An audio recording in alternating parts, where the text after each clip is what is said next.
சுஃபியான தௌரி ரஹிமஹுல்லா அவர்களை நான் பார்த்தேன். ஹலஃப் இப்னு தமீம் சொல்கிறாரு, அவரோடு மக்கள் நிறைய பேர் இருந்தாங்க.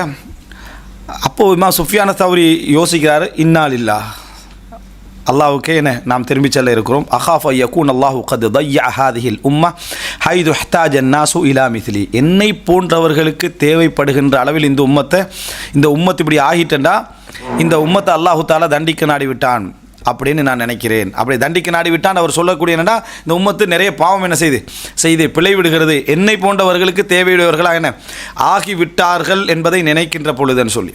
அப்போ இது சுஃபியான தவிர பகிரங்கமாக என்ன எல்லாருக்கும் முன்னால் அப்படின்றது இல்லை.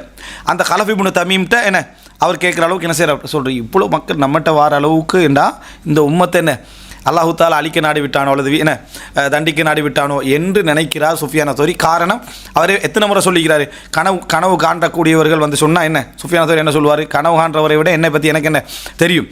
அப்போ அவைகளை வைத்து சுஃபியான தௌரி என்ன நினைக்கிறாருன்னா, இப்படி ஒரு ஆளை கிட்ட சூழ்ந்து வாரதை வச்சு. ஆனால் நினச்சி பாருங்கள், இன்றைய காலத்தையும் அந்த காலத்தையும்.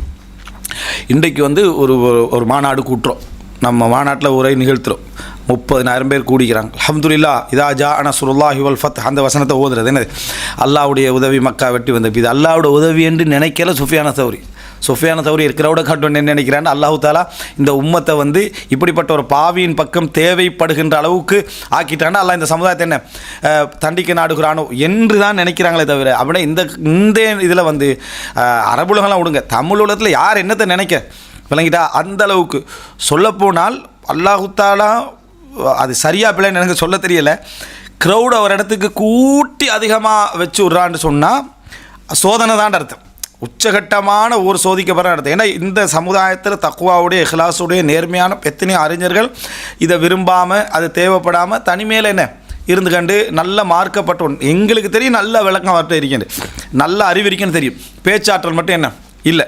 அந்த பேச்சாற்றல் இல்லை என்ற ஒரே காரணமாக அறிவு என்ன செஞ்சிருது, அந்த அவங்க எங்களோட பேசுகிற சந்தர்ப்பங்களெல்லாம் என்ன சொல்லுவாங்கன்னு சொன்னால், இந்த தகவலை சொல்லிடுங்க, இதை சொல்லிடுங்க, இதை பேசிடுங்க இப்படின்னு சொல்லுவாங்க. அவங்கள்ட்ட இதை பற்றியான ஒரு கவலையும் இல்லை.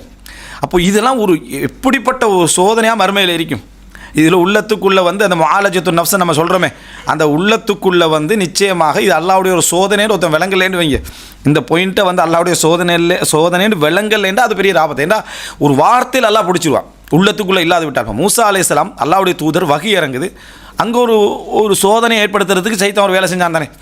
உங்களை விட படித்த வைக்கிறான், ஒருத்தரை கேட்க வச்சுட்டான். மூசா அலைஹிஸ்ஸலாம் என்ன சொன்னார், மூசா அலைஹிஸ்ஸலாம் வஹியை வச்சு தான் பேசுகிறாரு. ஏண்டா வஹி இறங்குற மனிதர் அவர் தான். அப்போ அவர் சொல்கிறார், என்னை விட இந்த பூமியில் ஒரு படித்த ஒருவர் இருப்பதாக எனக்கு தெரியாதுன்றார். அதை வச்சு தான் அல்லாஹ் தஆலா சோதிச்சான். ஹிதர் அஸ்ஸாத்தில் போக வச்சதில் இருந்து அறிவு உன்னை விட அதிகமானவன் இந்த உலகத்தில் இருக்கிறாங்கன்னு சொல்கிறதுக்கு ஏன்னா அல்லாஹ் தஆலா என்ன செஞ்சான், சோதிச்சான். அப்போ மூசா அலைஹிஸ்ஸலாத்துக்கு அது வரைக்கும் என்ன ஹிதர் ஒருத்தர் இருக்கிறதுன்னு தெரியாது. அப்போது மூசா அலைஹிஸ்ஸலாம் போன்ற வஹியை தெரிஞ்ச ஒருவருக்கு இன்னொருத்தர் இருக்கிறேன்னு தெரியாதுண்டா. இந்த உலகத்தில் நம்ம அப்படி எதுவுமே என்ன செய்யலை நினைக்கல. இந்த மாதிரியான ஒரு சோதனை வர டைமில் சுஃபியான தௌரியோட வார்த்தைகள் எல்லாம் ஒரு மிக முக்கியமான வார்த்தைகள். இதை எப்படி நம்ம எடுத்துக்கொள்ளணும் என்பதற்கான மிக முக்கியமான அடிப்படைகள் என்பதை புரிந்து கொள்ள வேண்டும். அதான் எப்பயுமே மனதில் என்ன இருக்கணும்டா, அதாவது நம்ம சஹாபி போல் வாழ முயற்சி எடுக்கணும், அதுக்காக ட்ரை பண்ணணும். ஆனால் ஒரு படு மோசமான ஈமானுடைய லெவலில் நம்ம ஒருத்தரை பார்க்குறோம்னு வைங்களேன், அவன் என்னை விட சொர்க்கத்துக்கு போகிறதுக்கான எல்லா தகுதியோடு இருக்கிறான்னு நினைக்கிறோம். இந்த ரெண்டும் எப்பயுமே கலந்து என்ன செய்யணும், இருக்கணும். அதாவது நம்ம வாழ்கிற வாழ்க்கை உச்சகட்டமான வாழ்க்கையை வாழ்கிறதுக்காக நம்ம முயற்சி எடுக்கணும். ஆனால் மிக மோசமான நிலையில் இருக்கக்கூடிய ஒருவராக இருந்தாலும் அவர் என்னை விட சொர்க்கத்துக்கு போகிற எல்லா தகுதியில் என்ன செய்கிறார் இருக்கிறார் என்பது நினைக்கிறேன். இந்த ரெண்டும் என்ன செய்யணும், நம்மகிட்ட கலந்து இருக்க வேண்டும்.